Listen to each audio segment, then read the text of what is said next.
আল্লাহ রব্বুল আলামিন বলবেন কিলা দুখুলু আবওয়াবা জাহান্নামা খালিদিনা ফিহা।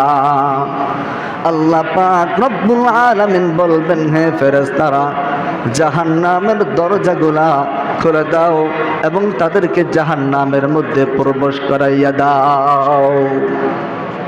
জাহান্নামের দরজা খুলে দেওয়া হলো।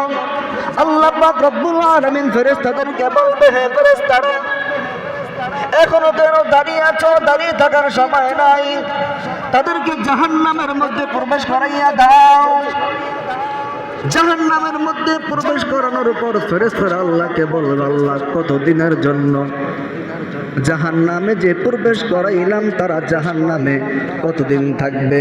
আল্লাহ পাক বলে, খালিদিনা ফিহা, একদিন নয়, 2 দিন নয়, 1 মাস নয়, 2 মাস নয়, 1 বছর নয়, 2 বছর নয়, এরা যতদিন থাকবে আল্লাহ পাক রব্বুল আলামিন বলেন এরা চিরকালের জন্য জাহান্নামে বন্দী হয়ে যাবে,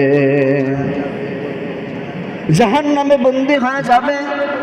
হাদিসের মধ্যে নবী আলাইহিস সালাতু ওয়াস সালাম বলেন, দুনিয়ার আগুনে যখন কোনো মানুষ পতিত হয়, ওই মানুষটা জ্বলিয়া পুড়িয়া ছারখার হয়ে ছাই হয়ে যায়, জীবন চলে যায়। কিন্তু এক বর্ণনার মধ্যে পাওয়া যায়, জাহান্নামী বান্দাকে যখন জাহান্নামের মধ্যে প্রবেশ করানো হবে, জাহান্নামের আগুন ধাউ ধাউ করে জ্বলবে।